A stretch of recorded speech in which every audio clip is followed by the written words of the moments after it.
नमस्कार दोस्तों, स्वागत है आपका साइंस जर्नी में। दोस्तों, आज मैं आपको एक ऐसी हैरतअंगेज जानकारी देने वाला हूं जिसे देखने के बाद भगवद गीता के समर्थकों के पैरों तले जमीन खिसकने वाली है। आपने सुना होगा, ये लोग ये प्रचारित करते रहते हैं कि आज से 5000 साल पहले, 5500 साल पहले कृष्ण नामक व्यक्ति ने गीता का उपदेश दिया था किसी अर्जुन नामक व्यक्ति को, और इस गीता के सबसे बड़े हिमायती आजकल इस्कॉन बना हुआ है। तो इसीलिए आज जो मैं सबूत दिखाने वाला हूँ वो इस्कॉन के संस्थापक कृष्णा मूर्ति श्रीमद एससी भक्ति वेदांत स्वामी प्रभुपाद के द्वारा जो टीका की गई है गीता पे, जिसका नाम बताया गया है श्रीमद भागवत गीता यथारूप, उससे देने वाला हूँ, जिसमें वो खुद कह रहे हैं कि कृष्ण बुद्ध के बाद हुए हैं और कृष्ण ने जो बुद्ध का सिद्धांत था उसके विरोध में गीता का उपदेश दिया हुआ है। लगाना जोरों का झटका। अब यहाँ पे कुछ लोग कहेंगे कि नहीं, श्रीमद् भागवत गीता यथारूप जो श्री प्रभुपाद जी ने लिखा है उसमें ऐसा कहीं नहीं लिखा है। तो दोस्तों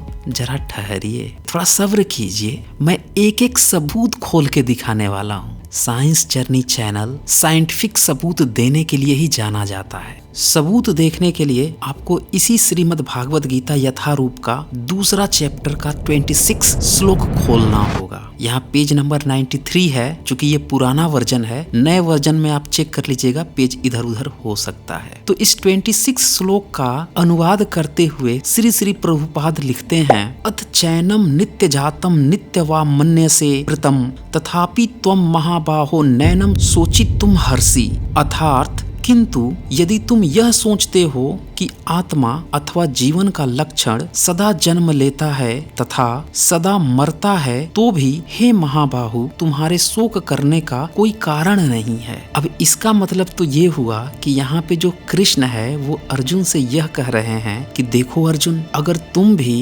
बौद्धों की तरह यह सोच रहे हो कि आत्मा नहीं है या आत्मा जीवन का लक्षण भर है, जीवन के साथ ही यह जन्मता है और जीवन के मरने के साथ ही वह मर जाता है, तो भी तुम्हें दुखी होने का कोई कारण नहीं बनता। अब आप लोगों को लग रहा होगा कि यहाँ पे कृष्ण तो बुद्ध का नाम ही नहीं लिए हैं, फिर आपने बुद्ध शब्द यहाँ अलग से कैसे लगा लिया। हाँ, ये अलग बात है कि वह बौद्धों के जैसा ही बात कर रहे हैं, क्योंकि बौद्ध भी आत्मा को नहीं मानते हैं, लेकिन बुद्ध का नाम तो नहीं लिए हैं। तो यहाँ पे जो इस्कॉन के श्रद्धालु होंगे, ये चुन्नू मुन्नू नुन्नू टाइप के, ये लोग कहेंगे अरे भाई साहब, आपको ना किसी गुरु की जरूरत है, आप समझ नहीं पा रहे, एक बहुत ही सिद्ध गुरु का सहारा लो, फिर आप समझ जाओगे। तो मैं सोच रहा हूँ कि कहाँ इधर उधर गुरु खोजूं। जो इस्कॉन के संस्थापक हैं श्री श्री प्रभुपाद जी, उन्हीं का इस श्लोक पर टीका न समझ लूं तो वही दिखा देता हूं मैं, को भी बड़े अच्छे से समझ में आ जाएगा। अब इसी अध्याय 2 के 26 श्लोक का श्री श्री प्रभुपाद जो है तात्पर्य बताते हैं, सुनिए जरा ध्यान से। सदा से दार्शनिकों का ऐसा वर्ग चला आ रहा है जो बौद्धों के ही समान यह नहीं मानता कि शरीर के परे भी आत्मा का स्वतंत्र अस्तित्व है। प्रभुपाद जी कह रहे हैं। अब कुछ लोग कहेंगे कि बौद्धों की तरह बात कर रहे हैं ना, बौद्ध की बात थोड़े कर रहे हैं। तो थोड़ा धीरज रखिए, अभी तो ये फिल्म शुरू हुई है, पूरी पिक्चर अभी बाकी है। देखिए आके क्या लिखते हैं प्रभुपाद। ऐसा प्रतीत होता है कि जब भगवान कृष्ण ने भगवद गीता का उपदेश दिया तो ऐसे दार्शनिक विद्यमान थे और लोकायतिक तथा वैभाषिक नाम से जाने जाते थे। लोकायतिक मतलब चरवाहा और वैभाषिक मतलब, अरे बुद्ध दर्शन का नाम है वैभाषिक, नहीं जानते आप? बुद्ध दर्शन को मोटे तौर पे 2 भागों में बांटा गया, हीयान यानी कि थेरवाद और दूसरा था महायान। तो ये जो हीयान था या जो थेरवाद था, इसकी कई शाखाएं थी। इनमें से 2 मुख्य शाखा का नाम था सौतांत्रिक और वैभाषिक, और जो महायान शाखा थी उसकी 2 शाखाएं थी जिनका नाम था योगाचार और माध्यमिक। माध्यमिक को शून्यवाद के भी नाम से जाना जाता है। तो यहाँ पे श्री प्रभुपाद जो है इसी बौद्ध धर्म के वैभाषिक की बात कर रहे हैं कि ये पहले था और कृष्ण इस वैभाषिक बौद्ध मत को जवाब देने के लिए गीता का उपदेश दिए हैं। तो आप समझ जाइए कि वैभाषिक कब था और कृष्ण कब जन्म लिए। अब 5000 साल पहले तो वैभाषिक नहीं था। तो इसका मतलब ये है कि जब वैभाषिक बौद्ध मत बहुत ज्यादा प्रचलित था तो उसके काट के तौर पर कृष्ण को पैदा किया गया। ये मैं नहीं कह रहा,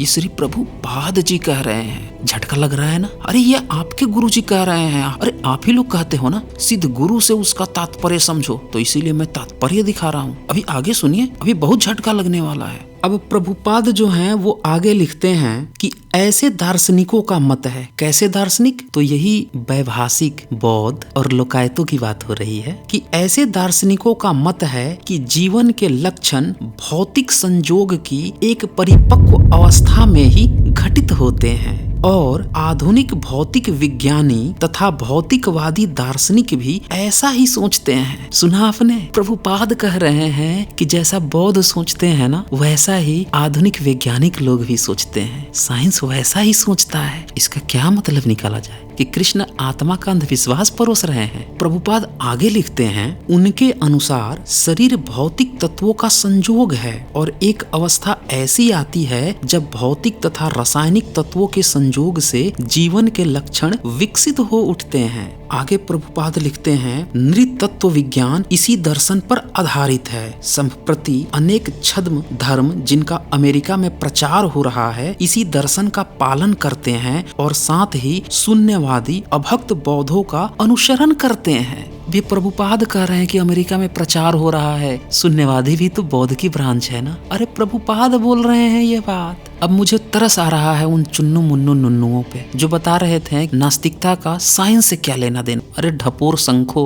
बरसात के मेढको, नास्तिकता का ही साइंस से लेना देना है। ये तुम्हारे गुरु कह रहे हैं। अपने गुरु श्री श्री प्रभुपाद की इस किताब को तुम पढ़े होते तब तो तुम्हें समझ में आती, लेकिन तुम तो अपनी किताब पढ़ते नहीं, चलते हो गाना गाने। आगे जो है प्रभुपाद लिखते हैं कि यदि अर्जुन को आत्मा के अस्तित्व में विश्वास नहीं था जैसा कि वैभाषिक दर्शन में होता है। देखिए, इनको अपनी बात कहने के लिए बार बार बौद्ध दर्शनों का नाम लेना पड़ रहा है। पता है क्यों? क्योंकि गीता पूरी तरह से ही जो बौद्धों की शाखाएं थी, वैभाषिक, शून्यवाद, सौतांत्रिक, योगाचार, इनके विरोध में लिखी गई थी। और इस पर मैं डिटेल्ड में रैशनल वर्ल्ड पे कई स्ट्रीम कर चुका हूँ। पूरी प्लेलिस्ट भरी पड़ी हुई है। आप इसी चैनल पे साइंस जर्नी पे प्लेलिस्ट चेक कर लीजिएगा भागवत गीता की। उसमें मैंने तमाम सबूत दे रखे हैं कि ये गीता किस तरह से 7th 8th सेंचुरी के बाद आनी शुरू हुई है। लिखी तो उससे भी बाद में गई है। फिर आगे प्रभुपाद लिखते हैं, वैभाषिक दर्शन के अनुसार आत्मा शरीर के क्षय होते ही लुप्त हो जाता है। अतः प्रत्येक दशा में चाहे अर्जुन इस वैदिक मान्यता को स्वीकार करता कि अणु आत्मा का अस्तित्व है या कि वह आत्मा के अस्तित्व को स्वीकार नहीं करता, उसके लिए शोक करने का कोई कारण न था। यहाँ तक कि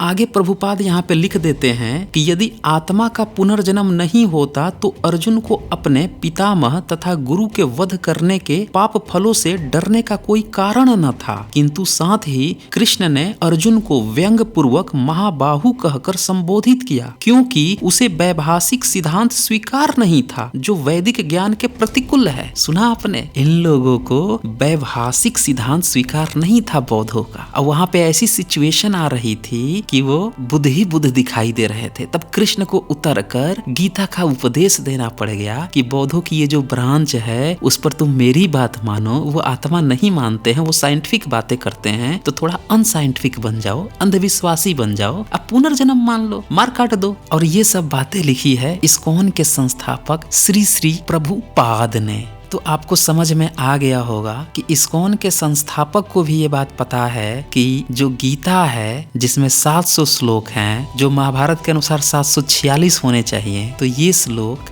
बुद्ध के बाद उनके ब्रांचेज की काट के तौर पर लिखी गई है, न कि ये 5000 साल पहले की बात है। तो दोस्तों, इस वीडियो को ज्यादा से ज्यादा शेयर करके सच्चाई को सभी तक पहुंचाइए और जल्द ही मिलते हैं एक नए वीडियो के साथ। आज बस इतना ही। धन्यवाद।